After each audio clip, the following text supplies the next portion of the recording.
Are you looking to get ready, be prepared, and transform your financial future? Then you've come to the right place. This is the Get Ready Money podcast with Tony Stewart, where Tony has insightful conversations with financial experts who are changing the way we think about money. Catch up on the latest financial trends and hear practical advice from Tony and his expert guests so you can build healthy habits that work. Be empowered with tips for implementing small changes that can have a big impact on your financial future. So sit back and get ready to hear from today's guest. Welcome to the Get Ready Money podcast, changing the way we think about money. I'm pleased to be joined today by David Gatchell. David is an author and financial literacy advocate. In this episode, we'll be discussing David's insights on how we change the way we think about money and financial empowerment. David, welcome to the Get Ready Money podcast. Thanks for joining us today. Tony, thanks for having me. I'm excited about our conversation. Yeah, myself as well. Tell us a little bit about yourself. What is your origin story? Well, I would say my origin story, I'm a longtime entrepreneur. I've had my own business for 20 some years. So I have experience, running a business in sales and marketing and project management, things like that.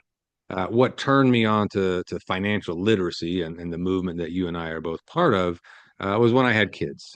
And so I have an 8-year-old and a 6-year-old. I love spending my time with them. And I also want to educate them on things that are going to help them achieve prosperity in their lives. And so a few years ago, I started jotting down notes of things, lessons learned that I wanted to share with my kids. Still very early in their development, but things that I'd want to share later. And so I started doing a lot of research and talking with other people and learning that there is a movement in personal financial literacy, which I did not know about before. And so what started out as me writing a few notes for my kids evolved into me writing a full book, 300 some page book that is, targeting, high school, college age students and other young people starting their careers to educate them on all things financial literacy related. So my origin story started with me having kids and wanting to share with them lessons that I'd learned in my life. And going through that process, I realized that there's a much larger market than just my family. I think there are other families out there, other individuals out there that want to know this stuff too. Definitely. Yeah. And it's so valuable because, this stuff is great to start talking about with kids is because kids are dealing with money all the time. And so, if you can start having these conversations young, it's definitely important. So, tell us a little bit about your book, The Financial Empowerment Handbook. Yeah, well, like I said, I started the process specifically for my kids, and over the year, I did countless interviews, over 100 interviews to make sure my content was valuable and accurate. And I learned that different states have requirements, and so the book actually follows the requirements in my home state of Texas. The Texas Education Agency, they have certain requirements for a high school class entitled Personal Financial Literacy and Economics. And so there's a mandated curriculum to follow for teaching that course. And that's great. I was super excited to find that because it offers structure around financial literacy. We talk about financial literacy, but what's included? What does it mean? Is it just, credit cards and compound interest, or is there more?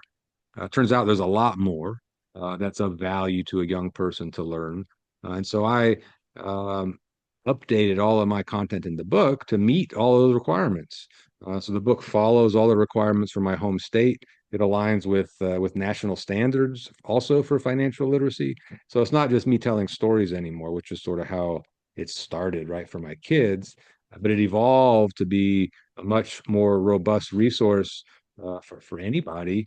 And it follows a curriculum and a structure that what's set by others in the educational space, and I just followed it. So that's a little bit more about the book and who it targets and the sort of the validity of the content, right? It's not just me and my ideas, but it actually includes things that it includes talking about life insurance, for example, which isn't a topic that is exciting to anybody. It's important to know about, but it's only in the book because the requirements say it's a key component to teach young people. So there are a lot of things like that that the book touches on that are very valuable for young people to learn about, but aren't actively taught in many homes and in many schools. That's awesome. And, it's interesting you say that about life insurances. That is my area of expertise. And it's something that is really not talked about that much. But for the average household, all of your insurance premiums are either your second, largest expenditure or your largest expenditure. And we don't think about it between your health insurance, your homeowner's insurance, your life insurance, your auto insurance, and on, disability insurance, long-term care insurance, that we don't spend much time talking about that. Yet insurance is all about risk protection, which is, key to any endeavor. When you get into a car, you put on your safety belt, which is risk protection against getting in a crash. And yet, like you said, is insurance is sort of a thing that is in the back of everyone's mind, but doesn't get as much attention as it should. I agree. And in fact, we have a whole chapter in the book on protecting yourself, which is obviously primarily focused on risk and risk management. But these are things that most people just learn about kind of. I learned a lot of my lessons in life by making the wrong decision and it didn't go well.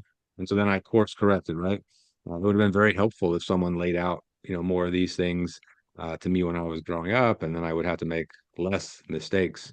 We always hear about people struggling with, high medical debt, for example, because maybe they didn't have insurance or they had a policy that didn't cover them for much. And so, yeah, insurance is a key piece of basic financial literacy and financial responsibility. It's not just about being literate, about being responsible in how we act so that we don't have, $100,000 of medical debt when we're 22 years old and have no way to pay it back. That's just a more responsible approach to managing our own personal finances. Yeah, it's using your money wisely, is, making those choices, of, uh, like with medical insurances, like you talk about, is like, okay, well, what does it actually cover? Does it cover what I think it covers? Is, when employee benefits enrollment comes around for most employees, they might go, okay, well, I'm going to take the lowest cost because, I want to save money, but you're trading off something for that lower cost. There is a reason why there's a lower cost. I mean, there's some things where, yeah, a lower cost gets you pretty much the same thing, but with financial products, that's definitely not always the case. You get what you pay Yeah, for quite especially for often. free products. Free products means the person you're working with or the company you're working with, they're getting paid in some way, uh, likely not transparently. So that's something to be aware of, right? Just recognizing that, a free service, you got to be a little bit skeptical if someone offers you a free investment seminar or free financial advice. Well, how do they make their living, right? How are they going to monetize their relationship with me? Just worth thinking about, right? Not being skeptical, but just being practical. Yeah, what did they say with social media is like, if you're not paying, you are the product. I can't remember the saying. Do you know what I mean? I Do you remember totally what do. this? Yeah, yeah. So, let's talk about it because, I mean, you're creating these financial literacy products for kids. Why is financial literacy important for young adults? I think you and I would both agree financial literacy is important for everyone. And there's a Yeah. push now for, right? There's a push now for getting, more financial literacy in high schools, right? And somewhat a push to get it in college for kids that haven't had it in high school. But honestly, it's needed by everybody. I also am, reaching out and engaging with high schools and college age students because they certainly need it and they're still at the beginning. But also, you know, uh, early stage professionals, mid-career professionals, retirees.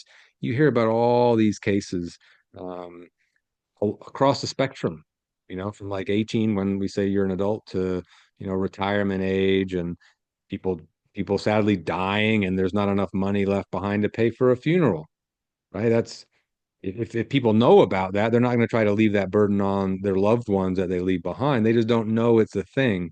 And so educating everybody, every adult is critical.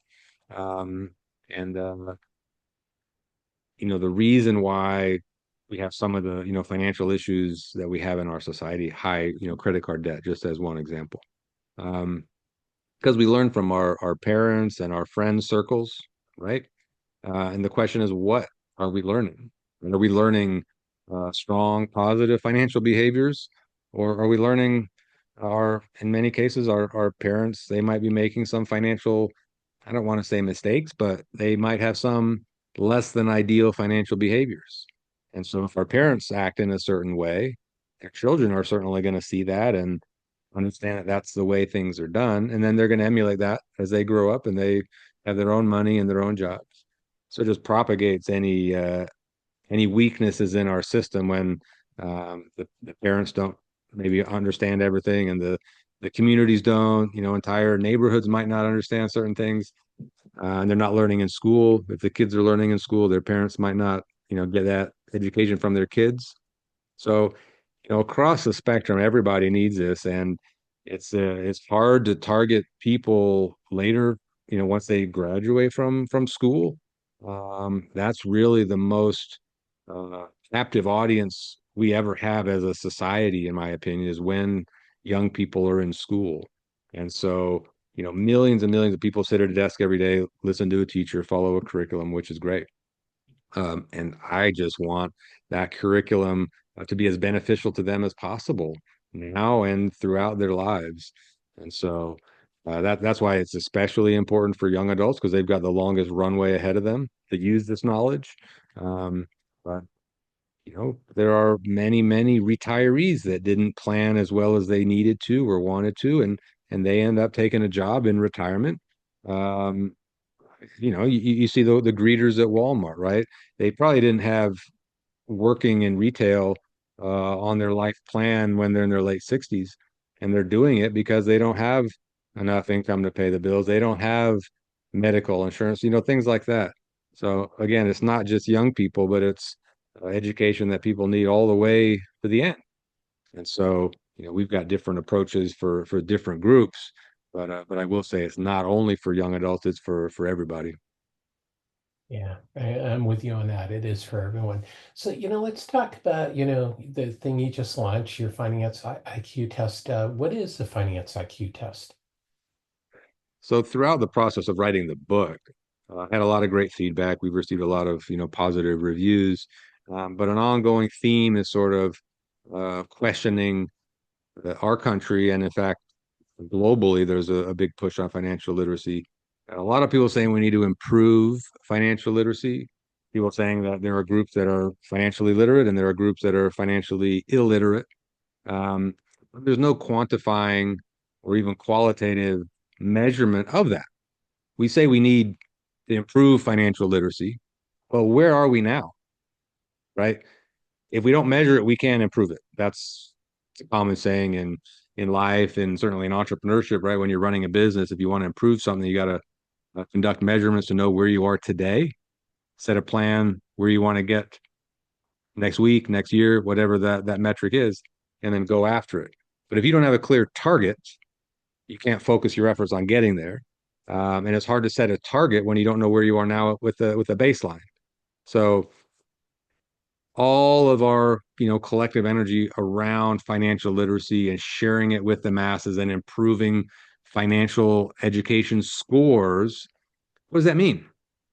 And so I didn't have an answer for it when people asked me, and I did some research online, and there are a number of free financial tests out there, but most of them that were publicly available were provided by biased organization, right? They're focusing that test on their product.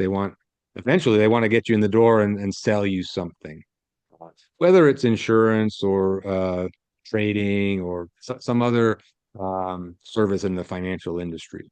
And so those might have good information, but they're not comprehensive, and they're really geared towards that vertical industry that the publisher of that test is in. And so what I created was taking really the full content of the book and identifying um, 50 of the most fundamental components of financial literacy that I think everyone should know. And again, it ties in with national standards for financial literacy. It ties into state standards. So it's not just me thinking this is what everybody needs. It's actually what states and national organizations are saying people need to know, but there's no measurement for that. And so the test came about to quantify our financial literacy or our financial illiteracy. And so the test is 50 questions. You get 30 minutes to answer it. So, you know, in some cases, more is better, right? The more questions, the more studying, all this stuff is better. But then you lose your audience. If we're talking about high school students or college students, anybody really, who wants to sit at their phone or sit at their computer, take a test, which isn't fun to begin with at all, right? And if it's an hour, if it's 2 hours, anyway. So we decided that 30 minutes was sort of the max that we wanted to ask people to commit. So 30 minutes, 50 questions, which cover all 11 chapters of the book, and an additional chapter on just like general financial knowledge. And so we feel like it's a comprehensive diagnostic tool to really see where someone is in their own financial literacy.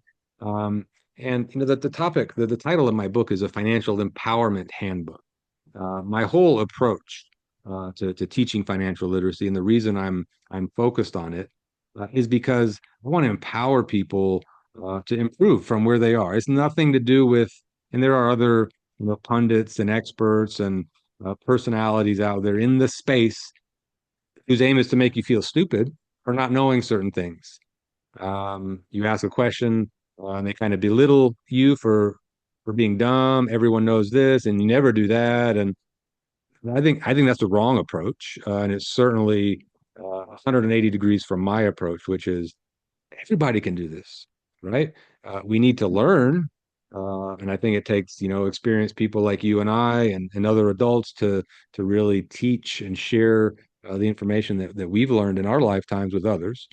And the test is a tool that will show you where you might have gaps, right? In order for you to take the initiative and learn about these things so that you can get where you want to go in life. Right? A lot of us have goals for whether it's buying a home or having a retirement fund or paying for our kids to go to college. A lot of us have financial goals. That's great. But without understanding what that actually means, quantifying it and setting a path to go after it, it's just a dream.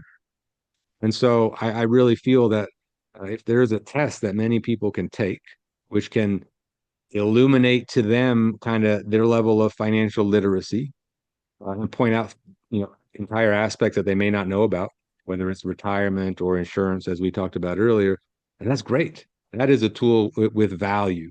Where someone takes a test, they get a score that's lower than they would have expected or lower than they wanted, and they can take that initiative to double down on those weak points and learn, and then not make some of the mistakes that I've made in my life going forward. So that's the reason behind the test.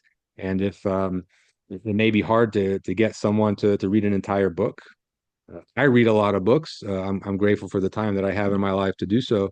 Not everyone has the time, and plenty of people don't have the interest really in reading books.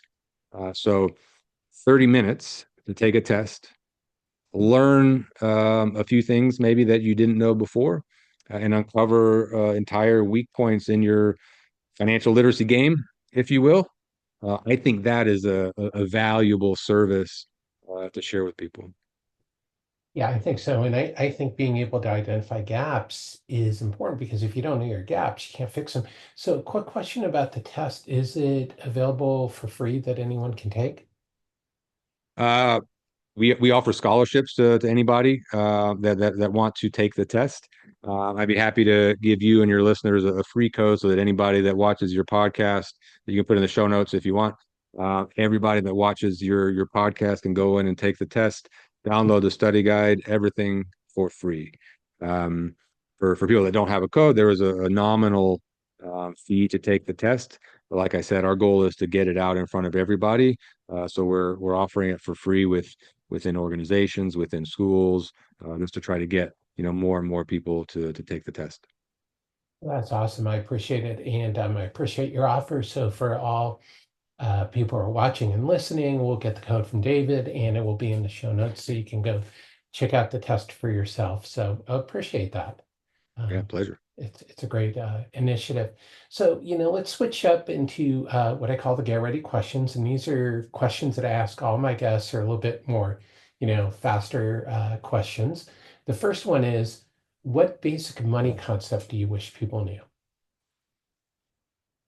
I think a lot of us are kind of conditioned to money and finances based on our environments growing up, right? And if our home lives, if our parents, if our friends, spend money freely, then we're gonna do that, um, regardless of whether they have money to spend.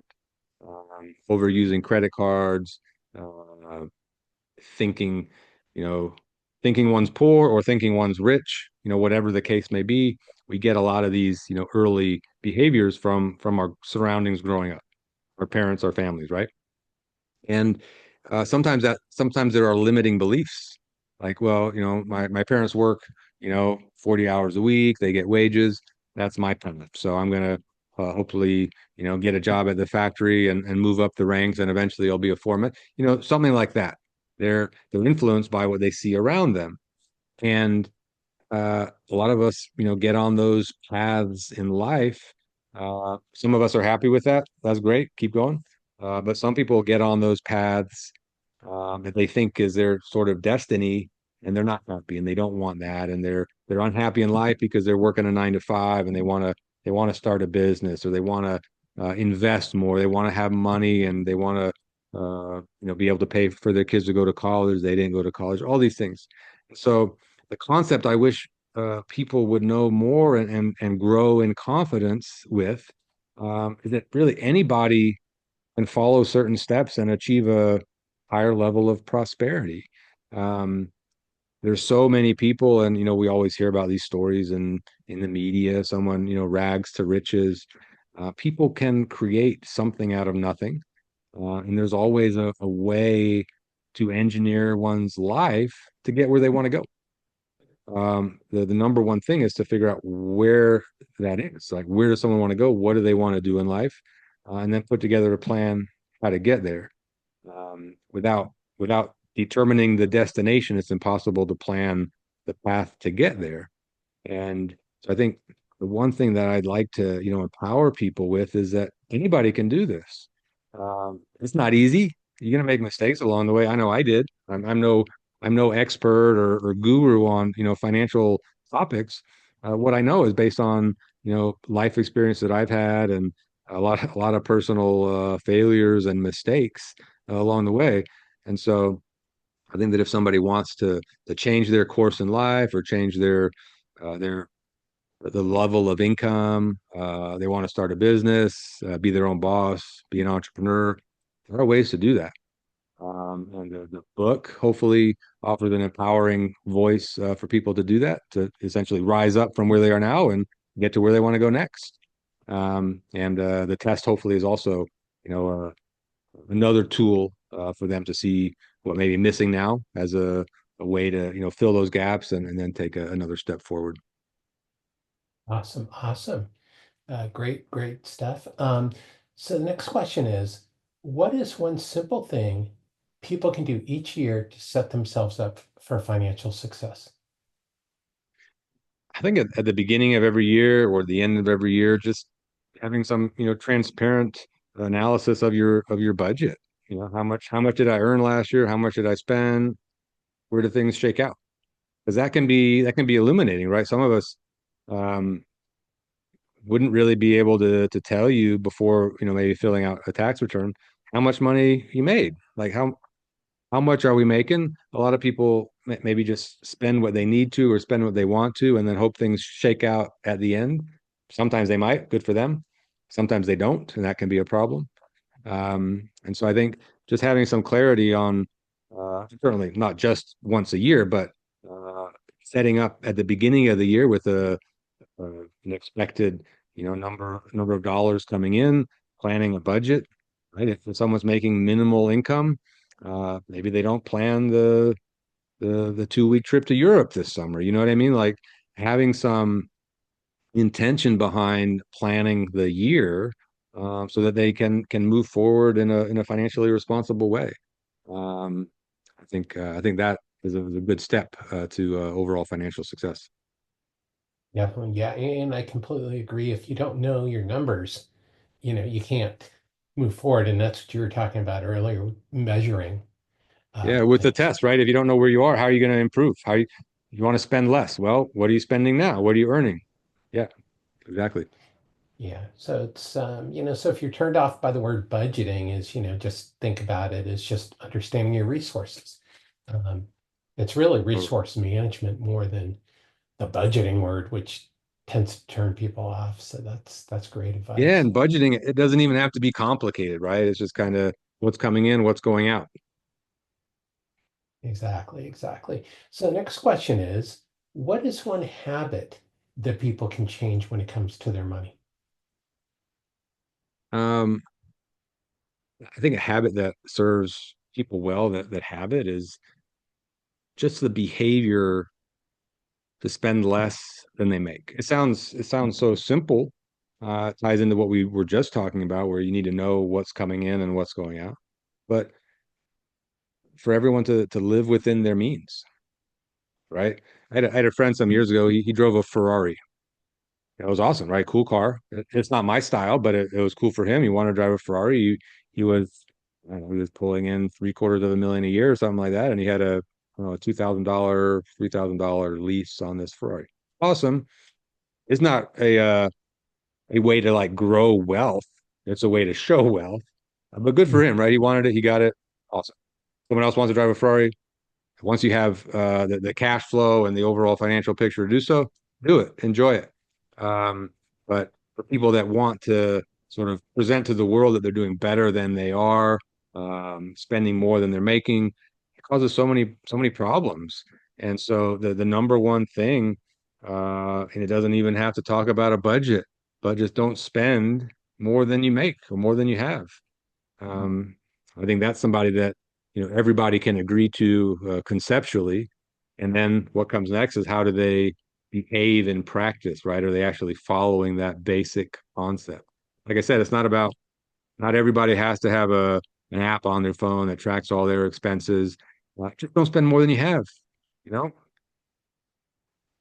Yeah, and live within your means, and and think about what you really need is, the analogy that I always use, and people who watch and listen to the show have heard this lots of times. Warren Buffett lives in the same five-bedroom house he purchased in 1958 because it's enough. He doesn't need to show his wealth. And I think what you're talking about there is, are you showing your wealth or growing your wealth? And I think that's a really important thing to think about. And there's a point in time when, you know, it might make sense, or it's certainly a better time to show your wealth. But it's only once you have it, you know. And it can really hurt someone if they buy something that's too expensive too early, and then they never have any savings to grow. Um, so my lifestyle, I was very financially conservative throughout my 20s. I saved my money. Then I had a nest egg that started to grow over time, and that served me very well. But you can't start that nest egg unless you start saving. You can't save until you start earning, and you got to have that delta there where you're earning more than you're spending, so you can put some of it away. And so I really do think that living within our means is key to success, for really everybody. Definitely. And that's a pretty simple formula. Spend less than than you make. Yeah, right. The, And the if old you do saying, keep it that, keep it keep it simple, stupid, right? If it's some detailed procedure, 10-step program, or new app you got to update every month on your phone, a lot of people are going to opt out. But if it's, hey, what'd you make this month? What'd you spend? that's either good or it's not so great, right? And then you got to make some corrections. Definitely. And then you need to look at it the year because sometimes you have some annual expenses like property taxes that are a big expense that, can be a Yeah. hit. But yeah, it's taking a look at it monthly gives you a sense of where you are. So David, what money myth are you trying to break? I think in terms of money myths, a lot of people think that investing is sort of for the rich. And I would say that a lot of rich people invest for sure, but also a lot of people get rich by investing. And so the myth is that you gotta be really wealthy before you start investing and taking part in the markets. And I don't think that's true. I feel like, whenever someone starts earning money, and they take care of their basic, human needs, um, it's a good time to start looking at how much can they save, right? For save for a rainy day, put away for investing, so that that money can start growing, right? You got to take care of your immediate needs first, no doubt about it. But then once you get to a level where you actually have a little bit of discretionary income, and you know, if you like going to movies, cut out one movie a month, maybe put 10 or 20 bucks into a savings account. This is what really grows. And so it's not where you have, the rich or the wealthy, they're, putting $100,000 or $1 million into the hot stock of the month. Um, that's very elite level investing. Investing for the masses is, you know, investing in something that you understand to begin with, but also that's going to grow over time, little by little, and then eventually you grow some equity. And it's not only available for the rich. And in fact, a lot of the rich people that we talk about got there by saving some money, putting it away, investing, and rinse and repeat.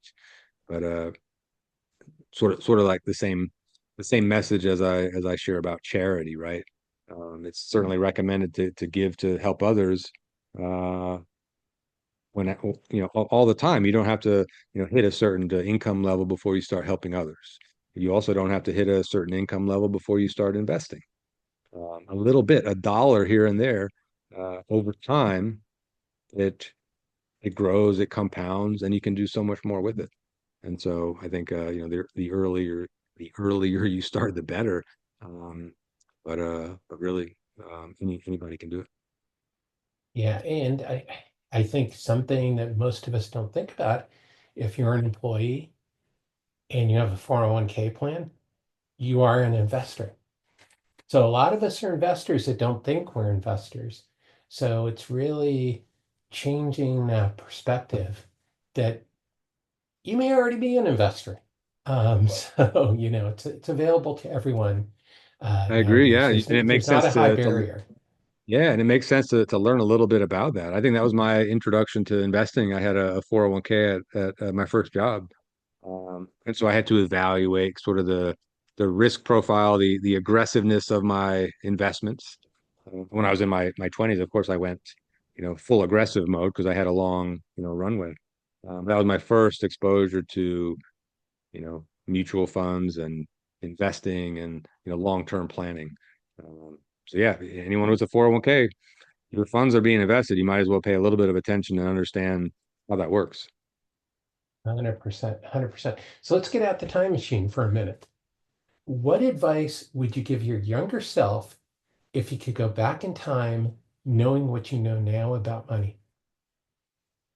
One thing in my outreach to students and teachers over the past couple of years on this topic, financial literacy, I've learned that there are so many more diverse programs in high school than was offered when I was in high school some years ago.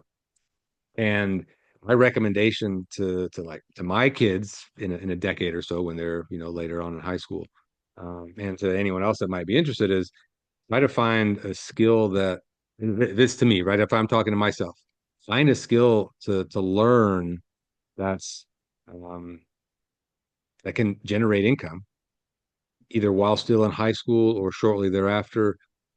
There's some schools around me here in Austin where you can graduate high school and like the last 2 years of your program, concurrently you're taking emergency medical technician courses. So you graduate high school, you get your EMT certificate, and you can go to work for an ambulance while you do whatever the next thing is. Maybe you do that while you go to college. That would be great. And that's what I would do. I would do some kind of a program in high school that gives me a valuable marketable skill so that when I get out of high school, I can work for more than just basic wage. I would have a job that is more in demand. And nowadays, it could be like social media marketing, influencing, um, coding, right? How many, look, the IT industries, they're mostly, the people that are pushing the needle on those are more the young crowd, right? It's not, there are plenty of people my age that are in IT, but a lot of the new ideas, a lot of the new energy is coming from young people, including kids in high school. So if someone's in high school and they like coding, I would say learn as much as you can, start a business, try to make money from that. And then you can use that to launch to whatever comes next. And I would certainly recommend to myself to, get learn a skill in high school, put it to use, getting higher income after I graduate, and then go on to college and be able to pay all my own bills and have a fallback. There are plenty of skills we can learn before, a 4-year degree program. And for some people that doesn't even make sense. But there's so much value out there that young people can learn if they apply themselves, that has huge value to other generations. That's awesome. That's great advice, sir, for all you young people or for all your parents out there. Try to convince your kids to do something that's a translatable skill. Good luck Yeah. if you're a parent with your teenagers, but do your best and hope hope that you make that message come through. So David, what is your favorite number one go-to money resource for yourself, whether it's a podcast, book, newsletter, app, website? What's that number one resource that you go to? Well, if I'm sharing anything with others, I'm highly biased, 100% biased, but my book is the best. I'm joking. I share my book with young people who are just sort of starting out on this journey because I wrote it to kind of meet their specific needs. Um, a service that I use that it's in my position in life right now. Honestly, I like Charles Schwab. I'm a continual learner. Last week I took their online course for technical trading. I'm trying to understand. We talked about trading or the stock market and investing earlier. I'm trying to learn more about it and up my game when it comes to investing. And so I took this online course and it was well presented. I learned quite a bit. I feel I'm more knowledgeable now. They have a great platform for buying and selling and trading stocks and other securities. And I like the way it's laid out. It's user friendly, and they charge very low fees for those transactions. So that's one financial tool that I use on a very regular basis, and I enjoy it. That's awesome. Yeah, and just the Charles Schwab newsletter, I know I subscribe to it, and I especially follow Liz Ann Saunders, who I highly recommend as a thought leader in the financial literacy space. So, with you on that, and so for everybody watching and listening, of course, there'll be links. So, David, to wrap up, what is your number one tip on changing the way we think about money? I think a lot of people, myself included, at some points in my life, think about money only in terms of like materialism. And so, we see people with money, we think that, money, a lot of people think money is evil, right? Um, and some people use it for evil causes, no doubt about it. Some people use it for, just ego gratification. But so many people out there use money to do good work, to share their resources, their experiences with the world. Um, the stories of people that are using money and giving back and just doing amazing things and having a huge impact in the world. Those are countless. And those stories inspire me every day when I hear about somebody that, had a business, made a lot of money, did XYZ to help other people. It's so impressive. I love it. I'm trying to do some similar ways to, give back to the community with my, outreach on financial literacy. But the concept that, money is bad, I think that's misplaced. Money is great. Money is amazing, and you can do so many good things with it. Um, the problem is if someone only focuses on the dollars, the number, right? They want to earn more, they want to have a bigger net worth, they want to have a higher dollar value vacation home in the mountains. These are not very positive goals for society.